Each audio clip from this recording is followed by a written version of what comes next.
Assalamualaikum warahmatullahi wabarakatuh. Perkenalkan, nama saya Salsabila Sofi Usman, NIM 20201011101 dari Prodi Informatika Institut Teknologi dan Bisnis Bank Rakyat Indonesia. Nah, pada video kali ini saya akan menjelaskan bagaimana teknik dalam menulis surat dinas. Pertama-tama, saya akan menjelaskan apa itu surat dinas.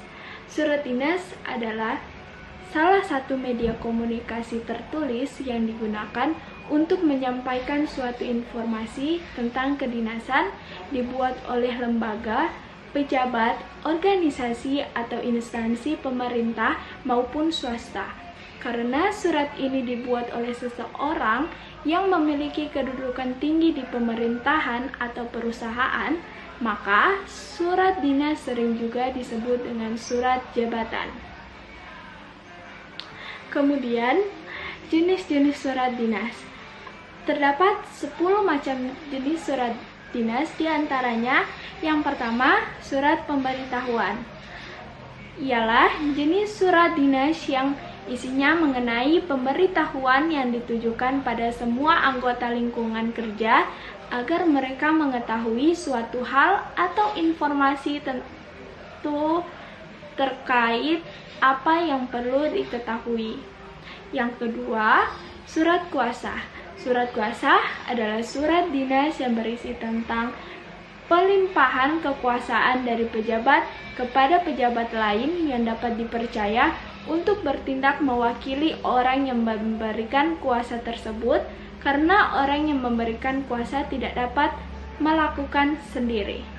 Yang ketiga, surat dinas yang berisi tentang pemberitahuan yang bersifat mengharap kehadiran seseorang atau kelompok agar berpartisipasi dalam suatu acara tertentu di tempat dan waktu tertentu.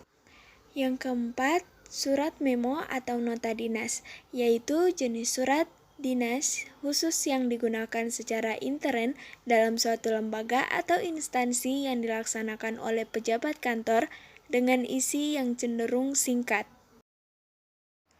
Yang kelima yaitu surat keterangan.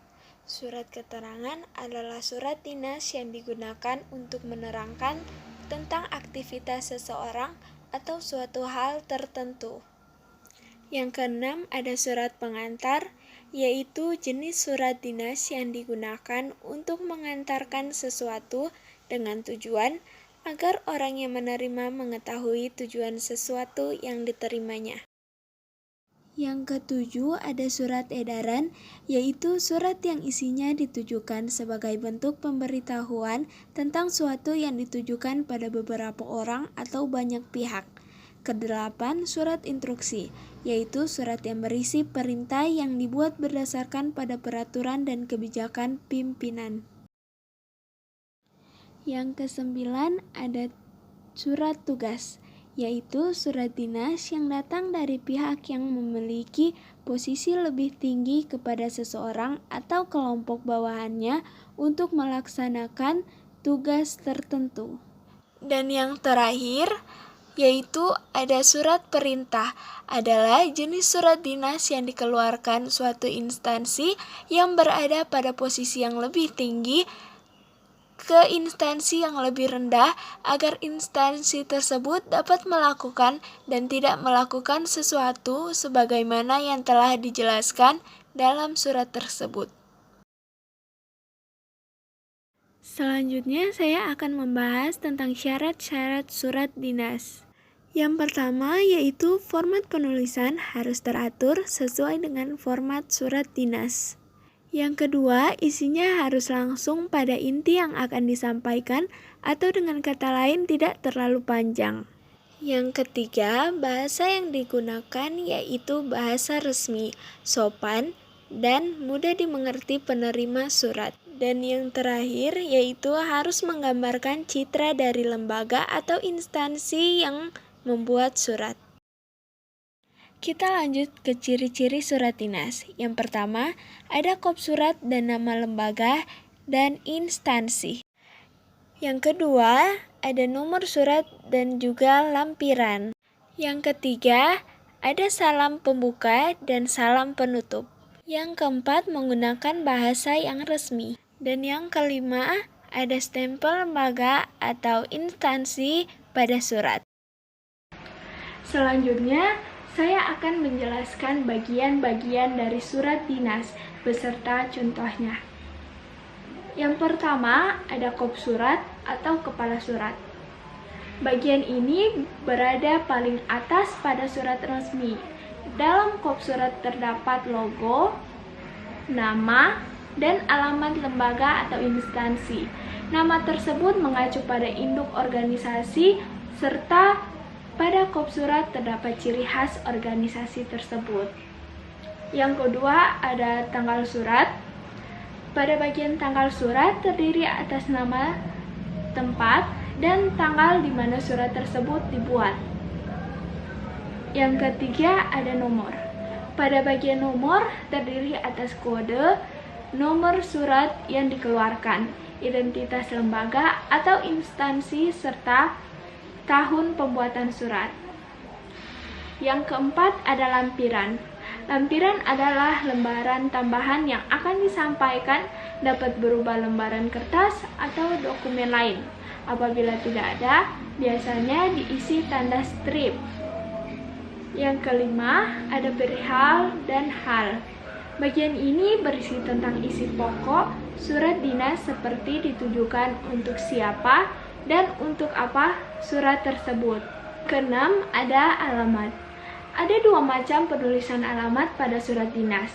Ada yang untuk perorangan dan ada yang untuk lembaga atau instansi lain. Apabila surat rahasia, kata kepada tidak perlu dipakai karena telah ditulis di amplop. Apabila surat dinas terbuka, maka menggunakan kepada lalu langsung menggunakan nama instansi atau lembaganya. Namun apabila ditujukan untuk banyak orang, harus menggunakan kata bapak, ibu, atau yang lainnya, dan kata yang terhormat digunakan apabila ditujukan kepada orang atau suatu jabatan. Yang ketujuh, ada salam pembuka. Salam pembuka digunakan untuk menunjukkan rasa hormat atau sopan santun.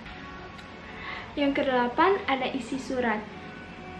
Pada bagian ini haruslah sesuai dengan perihal yang ingin disampaikan.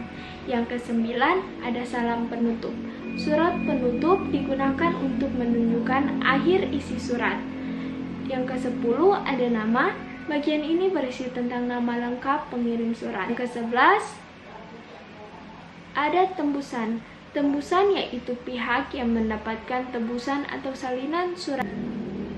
Nah, itulah teknik dari menulis surat dinas. Semoga dalam video kali ini kalian akan mempelajari atau akan mendapat ilmu tentang teknik menulis surat dinas. Terima kasih yang telah menonton video ini. Lebih dan kurangnya saya mohon maaf. Wabillahi taufiq wal hidayah. Wassalamualaikum warahmatullahi wabarakatuh.